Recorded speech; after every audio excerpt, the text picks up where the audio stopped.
Olá pessoal, tudo bem com vocês? Nós daremos continuidade aqui às nossas aulas no segundo bimestre com uma nova área da física. Nós vimos até agora, no primeiro bimestre, a grande área, o grande ramo da física aí chamado ondulatória. Então, em ondulatória nós trabalhamos com comportamento de ondas, frequência, amplitude, ondas eletromagnéticas, ondas sonoras. Agora nós vamos mudar a área. Agora o livro vai dar continuidade a novas áreas da física. E essa nova área da física que nós vamos trabalhar, que é uma grande área, e é uma área que tem muitas aplicações, principalmente para o pessoal que vai cursar, fazer curso de engenharia elétrica, é muito importante essa área. Nós vamos entrar então com a área da física chamada eletricidade. A área da eletricidade, ele vai estudar basicamente o comportamento de cargas elétricas, em materiais eletrizados, em fios condutores, em dispositivos elétricos. Então é uma ampla área. Então, para dar início aqui, um pontapé inicial aqui na matéria, nós vamos entrar com esse conceito principal, que é a eletricidade. A eletricidade ela é dividida em duas sub-áreas aqui na física. A primeira sub-área aqui que nós vamos chamar é a eletrostática. E a segunda área que nós vamos trabalhar aqui é a chamada eletrodinâmica. A eletrostática, como diz o nome, nós vamos trabalhar com cargas em repouso. Cargas em repouso. Então nós vamos trabalhar, por exemplo, com cargas elétricas em objetos carregados, gerador Van der Graaf, onde nós temos um acúmulo de carga num determinado condutor elétrico. Nós vamos trabalhar com o comportamento de carga em si só, mas todas essas cargas paradas, em repouso. Já a eletrodinâmica é uma área da física, uma sub-área da física que trabalha com cargas, movimento de cargas. Movimento de cargas. Então, basicamente, nós vamos estudar a eletrodinâmica, circuitos elétricos, movimento de cargas em dispositivos elétricos, associação de resistores, toda essa parte onde você vai ter movimento de cargas se movendo ao longo de um condutor. Então essas duas áreas aqui são extremamente importantes, mas especificamente nesse bimestre, no segundo bimestre, nós vamos trabalhar mais com a primeira parte aqui, com a eletrostática. Eletrostática e com as grandezas físicas aqui envolvidas. Nós vamos estudar tanto as cargas paradas, eletrostática com cargas paradas, como também grandezas físicas relacionadas a cargas elétricas. Por exemplo, força elétrica, campo elétrico e assim por diante. Então nós vamos ficar mais restritos à eletrostática. A eletrodinâmica é um conteúdo mais aplicado no terceiro bimestre. Então aqui eu dividi também em duas partes aqui. A apostila divide a eletrostática aqui, a princípio, no que ele chama de eletricidade 1 e eletricidade 2. Vocês podem acompanhar ali pela apostila, no índice, na página 3. A página 3 ele mostra tudo que será tratado na parte de eletricidade 1 e eletricidade 2. De uma maneira resumida, nós vamos trabalhar na parte de eletricidade 1, nós vamos trabalhar com grandezas elétricas, as grandezas físicas elétricas vetoriais, que são grandezas que têm módulo, direção e sentido. E a eletricidade 2 ele vai tratar mais grandezas escalares, grandezas físicas escalares. Então essas grandezas elétricas escalares, elas têm apenas o seu valor seguido de uma unidade, não tem direção e sentido.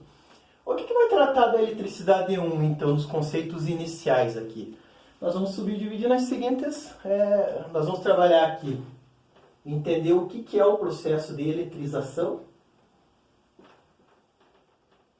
Qual é o processo de eletrização? O que é eletrizar um material? O que é o material estar carregado eletricamente? Depois nós vamos trabalhar aqui também com a área vamos trabalhar com a lei de Coulomb. A lei de Coulomb Então é uma lei que vai estudar a força entre as cargas. Se você aproxima duas cargas, podem ser positivas ou negativas, como que vai ser o comportamento dessas cargas em termos de força entre elas. Essa lei ela vai derivar das leis de Newton, lá, que nós já vimos lá na mecânica, lá na primeira série. E por último aqui, a eletricidade 1 vai tratar o conceito de campo elétrico. O campo elétrico nada mais é que uma área, é uma região do espaço onde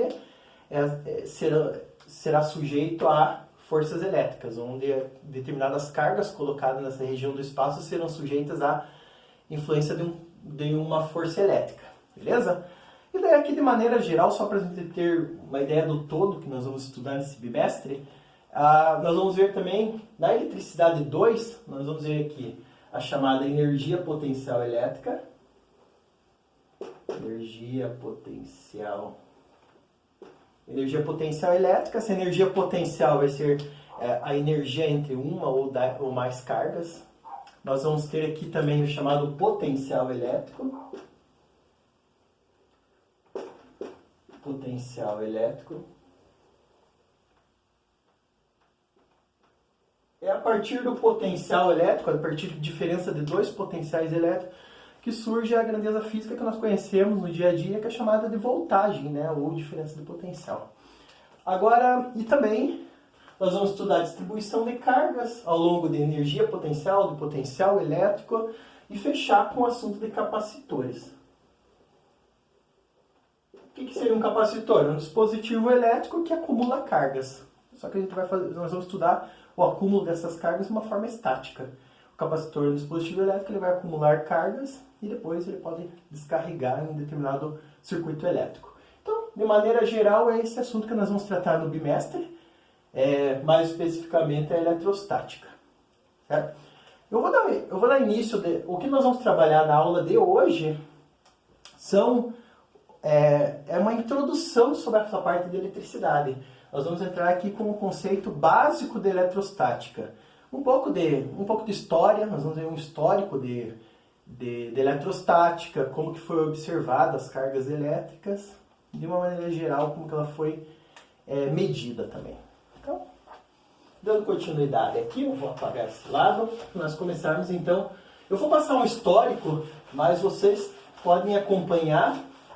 Recomendo que vocês façam uma leitura da apostila, começando ali da página 5. A página 5 começa a falar todo esse apanhado histórico e na sequência até os exercícios. Eu recomendo que vocês façam uma leitura. Eu vou colocar aqui de uma maneira resumida esse assunto. Então nós vamos começar aqui com princípios da eletrostática, bem no comecinho lá da apostila. Princípios da eletrostática. Como nós vimos, né, a eletrostática ela vai trabalhar com uma área da física que vai trabalhar com cargas em repouso. Então nós temos aqui o princípio da eletrostática. Esse princípio da eletrostática aqui, nós vamos começar falando aqui sobre os primeiros estudos acerca da eletricidade. É claro que conceitos elétricos, conceitos da eletricidade já foram observados há muito tempo atrás, desde os gregos. Então, o primeiro precursor aí desses estudos, o primeiro a observar o comportamento elétrico de objetos, dos primeiros observação aqui dos primeiros fenômenos elétricos,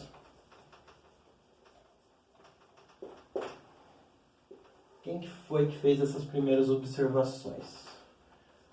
Nada mais, nada menos que Tales de Mileto. Tales de Mileto ele foi um grego que ele trabalhou com filósofo grego que ele trabalhou em vários aspectos observando a natureza.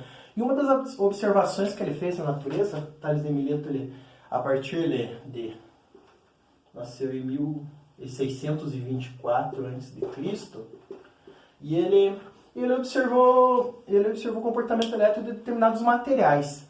Ele usou muito para estudar aqui o material chamado âmbar. Então ele estudou aqui o comportamento elétrico do âmbar.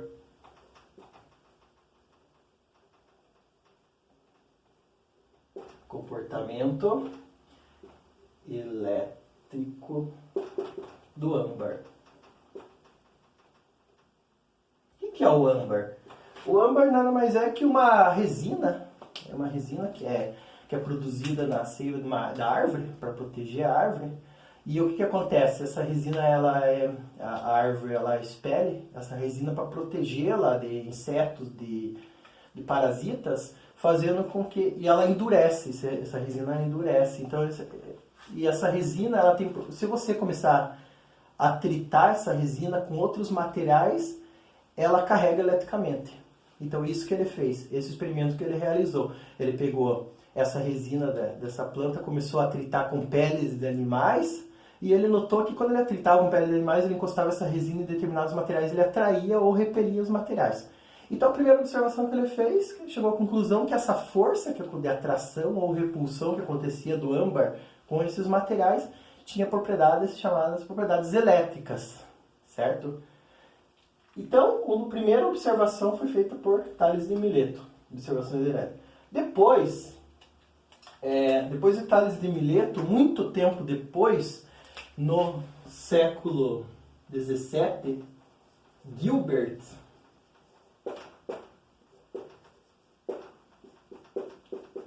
no século XVII repetiu os experimentos de Tales de Mileto, começou a tritar, realizou novos experimentos com o âmbar e notou que esse âmbar tinha propriedades elétricas. Ele resolveu fazer mais experimentos, estudar com mais detalhe, fazer mais anotações, e então ele também fez observações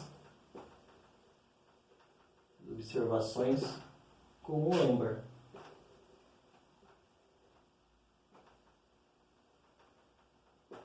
Só que esse âmbar, o âmbar, ele vem do grego. Ele tem um significado, a palavra âmbar tem um significado da palavra grega electron. Então, a palavra grega electron aqui, deixa eu ver como é que escreve direitinho.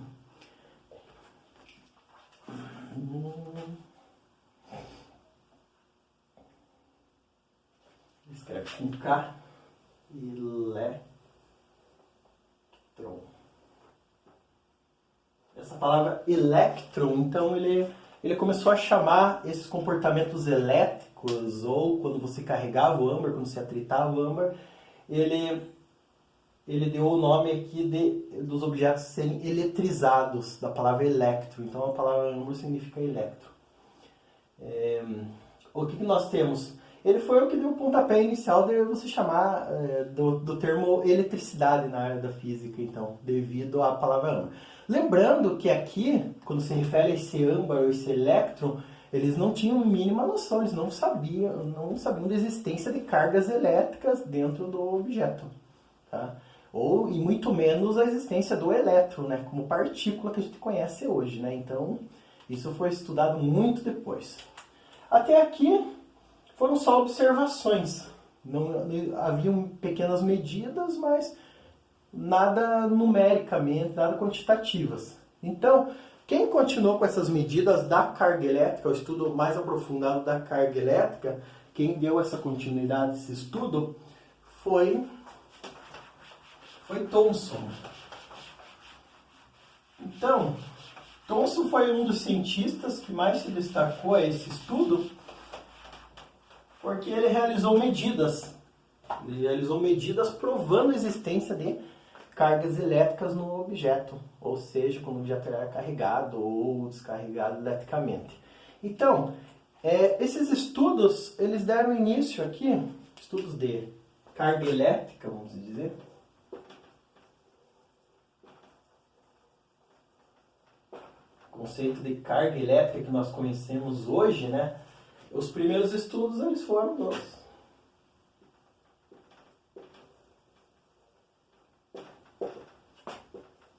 se iniciaram aqui, deram início aqui no século, deixa eu conferir aqui, eu sou meio ruim para guardar, esses estudos aqui foram entre o século XIX e XX.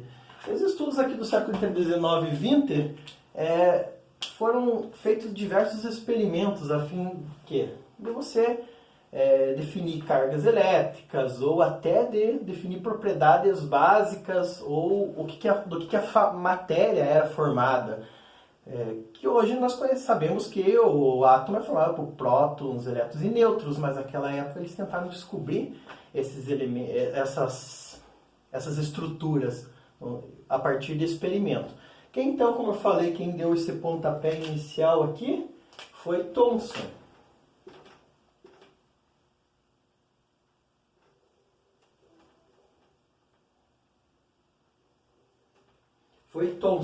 Thomson ele começou a realizar esses primeiros experimentos a partir aí, realizou um dos primeiros experimentos em 1898. Vocês devem ter visto em química, deve estar um pouquinho lembrado em química, que o Thomson ele deu início a um dos primeiros modelos atômicos. Então, qual que era o modelo de Thomson? Só para recordar, não tem isso no livro, mas é interessante saber. Nós temos o quê? Nós temos o modelo atômico de Thomson, era o seguinte, que você tinha o átomo como sendo uma esfera, ele tinha uma esfera, nessa esfera aqui ele possuía, ao longo dessa esfera que existia cargas positivas,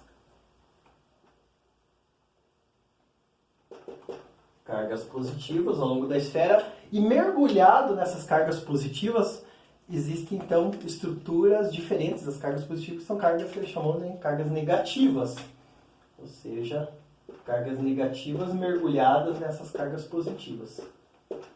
Então, esse modelo aqui foi mais conhecido também, não sei, no livro, em alguns livros eles chamam de o modelo de pudim de passas, porque você tem a carga, uma estrutura, um átomo positivo, sendo preenchido por passas, né, que seriam cargas elétricas negativas. Nós sabemos que esse modelo já não é mais aceito, mas o pontapé inicial de Thomson foi a descoberta, praticamente muitos livros atribuem Thomson como sendo o descobridor aqui do elétron. O que isso quer dizer? Que ele definiu essas estruturas, essas pequenas estruturas no meio do átomo chamadas de elétrons. Como é que eu poderia carregar esse material? Positivamente ou negativamente? Eu poderia retirar os elétrons que estão dentro dessa estrutura ou colocar mais elétrons. Então aí já foi o primeiro conceito aí de eletrização. Além do conceito de eletrização, já é o primeiro modelo atômico. Só que Thomson, além dele definir esse modelo, ele realizou medidas elétricas. Então, ele fez o chamado aqui experimento de Crookes. Ele usou o tubo de Crookes. Ele pegou um tubo, chamado tubo de Crookes. Ele pegou um tubo. O que ele fez com esse tubo? Ele ligou uma diferença de potencial entre as duas extremidades do tubo. E o que ele fez? Ele colocou um gás no tubo aqui. Colocou um determinado gás no tubo. Quando ele colocava uma diferença de potencial positivo e negativo, essa eletricidade que passava, ionizava o gás que estava no meio desse tubo, ou seja, se chocava com as partículas do tubo, e formando um feixe de luz. Feixe de luz, até no livro está mostrando para vocês ali na página 5, na figura, na foto da página 5. E o que ele mostra? Ele mostra que ele formou o feixe, só que para provar a existência de carga elétrica, o que ele fez? Ele pegou e aproximou desse feixe um ímã. Ele colocou um ímã perto desse feixe. Quando ele colocava o lado norte do ímã, o feixe desviava para uma direção, para um sentido. E quando você colocava o lado sul do ímã, o feixe desviava para outra direção, outro sentido. Então, o que acontecia? O que ele provou com isso? Se as cargas elétricas aqui, se ele não existisse cargas elétricas ao longo desse feixe aqui, ele não desviaria com o campo magnético, mas ele mostrou que a partir do campo magnético esse feixe é desviado. Esse desvio é devido ao quê? Devido à presença de cargas elétricas que estão atravessando aqui esse tubo. Depois ele chegou à conclusão que essas cargas elétricas aqui que ionizavam, elas eram negativas. Daí ele fez todo um estudo dos elétrons. Alguns livros já mostram apenas o Thomson como mostrando um modelo errôneo, que depois veio Bohr e Rutherford e revolucionou, mas na verdade ele foi dos mais também importantes aqui no descobrimento de carga elétrica. Então tem que dar valor para esse cara aqui. Ele foi um dos precursores aqui do descobrimento da carga elétrica. Só que ele não conseguiu quantificar essa carga, ele apenas demonstrou que essa carga existia. Já era um fato muito importante, a existência dessa carga elétrica. Depois, no decorrer aqui da história, um experimento também que marcou muito, vou colocar aqui, marcou muito a física, foi o experimento de Millikan. Também vocês vão encontrar lá na apostila esse experimento, a montagem dele, vocês vão encontrar ali na página 6 da apostila. O que foi o experimento qual foi a contribuição do experimento de Millikan para o estudo das cargas elétricas?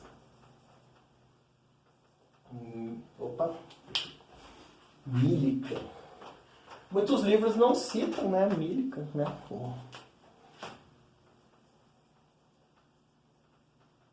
O experimento de Millikan. Esse experimento de Millikan, ele foi realizado em 1909, não muito distante da época do experimento de Thomson, né? Esse experimento de Millikan, ele demonstrou, ele não só provou a existência de cargas elétricas negativas num determinado material, como ele quantificou essas cargas elétricas negativas. Então, um valor que nós vamos determinar nessa aula aqui da carga elétrica, a carga do elétron, que alguns já devem saber, que é 1,6 vezes 10 a menos 19, foi devidamente determinada de uma maneira com um erro muito baixo a partir do experimento de Millikan. Eu vou colocar de uma forma resumida esse experimento, o detalhe desse experimento está sendo mostrado na página 6. O que Millikan fez? Ele pegou, existia uma câmara. Essa câmara, ela tinha duas partes. Ela é dividida em duas partes.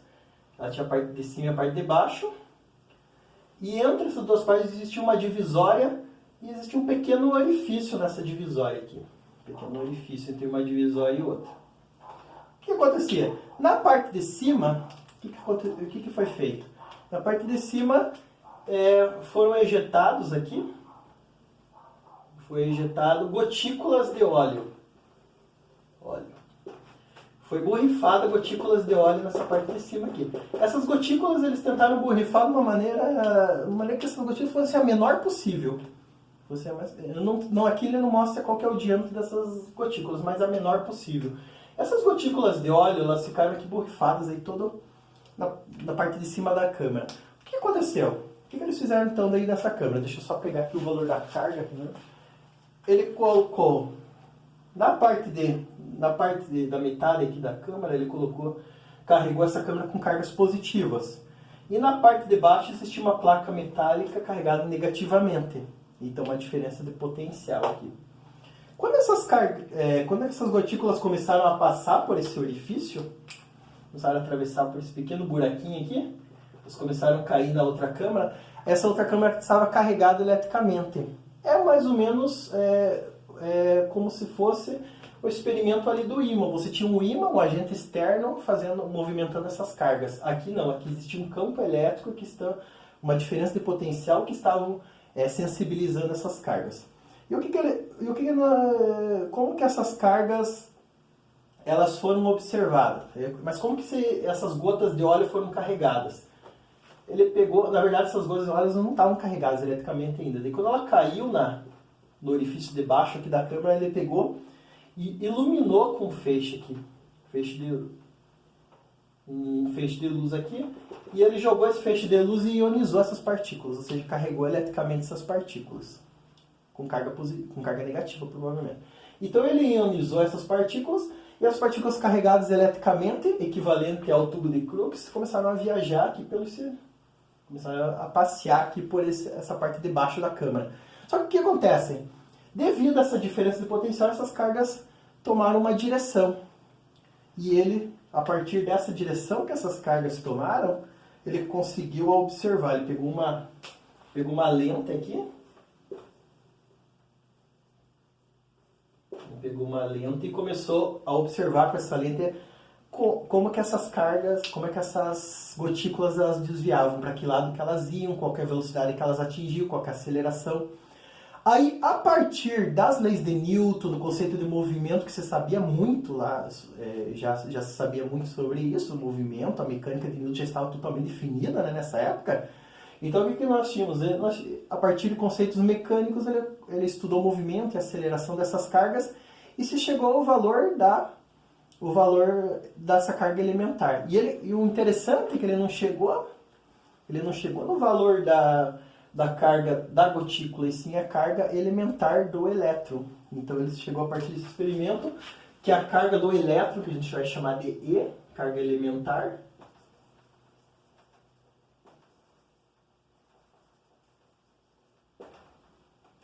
ela vale 1,6 vezes 10 a menos 19. Então é 1,6 vezes 10 a menos 19 coulombs. Depois nós vamos ver futuramente que a unidade aqui é coulomb. Nós vamos entrar em mais detalhe quando for estudar a lei de Coulomb. Mas aqui é só por nível de curiosidade. A unidade é coulomb. 1,6 vezes 10 a menos 19. Essa carga elétrica vai ser válida tanto como a carga elétrica elementar do elétron como do próton. Só que o que vai diferenciar uma da outra é que a carga do elétron vai ter esse valor positivo, vai ser negativo, e o valor do próton vai ser positivo, desculpa. A gravação é assim, pessoal, a gente fica, nos primeiros vídeos aí a gente troca as palavras, tudo. Mas eu não vou gravar de novo aqui, talvez eu faça alguns cortes. Vamos lá, então. Millikan realizou esse experimento aqui em 1909. Aí, como vocês sabem muito bem, além de Millikan, Bohr continuou estudando a estrutura do átomo. Daí ele chegou à conclusão que os elétrons não estão localizados juntamente com os prótons, com as cargas positivas, e sim orbitando as cargas positivas, orbitando os prótons. E daí, como o livro cita, quem foi que fechou o modelo atômico, como ele é conhecido hoje, né? Foi o modelo de Rutherford. Então, quem fechou esse conceito? Teve Bohr, né? Eu não vou entrar em detalhes sobre Bohr. Teve Bohr e também Rutherford. Rutherford, ele deu início a um modelo. Esse modelo de Rutherford foi estabelecido em 1911, pessoal. Não muito distante do experimento de Millikan. Com certeza ele pegou informações do modelo de Bohr, do modelo de Millikan, e ele estabeleceu um novo modelo atômico. Vocês sabem muito bem também que que Rutherford realizou um experimento. Ele pegou uma folha de ouro, não vou entrar em detalhes, tem ele no livro. Ele pegou uma folha de ouro e bombardeou essa folha de ouro com uma determinada radiação. E ele notou que a maior parte dessa radiação passava direto. Então ele mostrou o quê? Que existia uma pequena porção aqui central, que ele chamou de núcleo, que tinha cargas positivas e neutras. E existiam cargas negativas orbitando aqui, de uma maneira elíptica, que nós chamamos de elétrons. Então existem cargas positiva e neutra aqui no centro aqui do átomo. Prótons e elétrons orbitando. Então aí, e ele mostrou que essa eletrosfera aqui, ela ocupa uma região muito maior da matéria do que o núcleo. E o núcleo é uma pequena porção ali da matéria. Então, ou seja, nós somos formados por algo vazio do que preenchido. Então, isso que ele mostrou. Se nós pegássemos aqui, por exemplo, um átomo e ampliássemos, por exemplo, o tamanho de uma bola de futebol, a eletrosfera seria praticamente todo o campo, né? Futebol. Mais ou menos assim, né, na escala. Então, a definição, então, no final, aqui em conclusão, nós chegamos a uma conclusão. Que conclusão que nós podemos chegar aqui? Que agora, a partir de todos esses conceitos aqui, todo esse desenvolvimento do modelo atômico, de carga elétrica, nós podemos quantificar o material que está carregado eletricamente. Então, como que nós podemos carregar aqui? a carga elétrica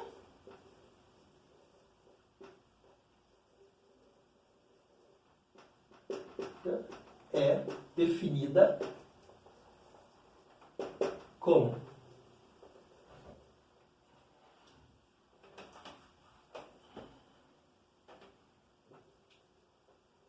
como que nós podemos definir a carga elétrica? Um objeto que está carregado eletricamente ou está carregado eletricamente positivamente ou negativamente. Nós temos a carga elétrica Q, ela é definida mais ou menos N vezes Z. Essa carga elétrica, ela pode estar carregada, pode ser, esse valor de Q pode ser positivo ou pode ser um valor negativo. Porque nós temos o valor, só vou colocar essa observação, esse aqui vai ser positivo quando nós temos a falta de elétrons. Falta de elétrons. E esse aqui vai ser negativo quando eu tenho excesso de elétrons. Nunca aqui nós vamos adotar como sendo falta ou excesso de prótons. Então nós podemos, o processo de eletrização aqui nós podemos observar o quê? Que eu tenho apenas excesso de elétron ou falta de elétron. Eu não posso ter aqui retirar prótons ou colocar prótons, porque senão eu estaria mudando a propriedade do átomo. Então, eu tenho aqui o Q igual a NE. Esse seria o número de cargas elétricas que eu coloco, o número de elétrons que eu coloco ou retiro do corpo, o número de portadores de cargas.